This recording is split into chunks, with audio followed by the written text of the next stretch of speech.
Let us pray. Our heavenly gracious Father, I come before you for these wonderful men and women of God.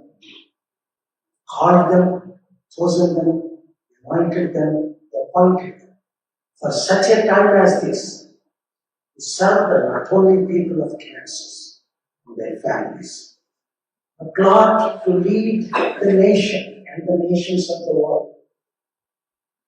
Because Lord, you have called this great country. I've been here for 38 years.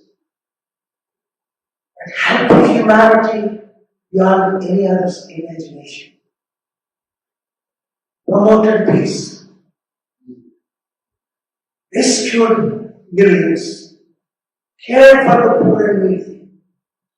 Lord, I pray in the days to come that you would give them more wisdom than ever before, wisdom of Solomon, to serve their people, but also to lead this nation and the nations of the world.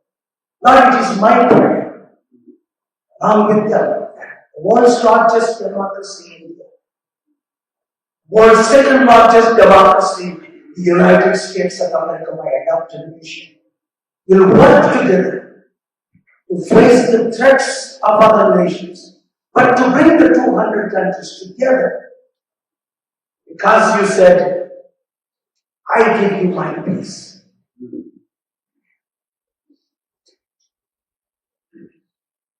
You are the Prince of Peace, Lord. No matter we have different political parties, but Lord, we all love you, the Creator, and we all love you, Jesus, and we all love this nation, the United States, and the nations of the world. Help us, Lord, to do our part, to glorify your name, but to stop every major war. 58 wars that are involving 197 countries.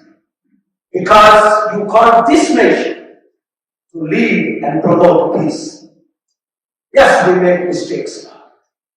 But Lord, bring us back so that we can be cleansed by the precious blood and lead the nations of the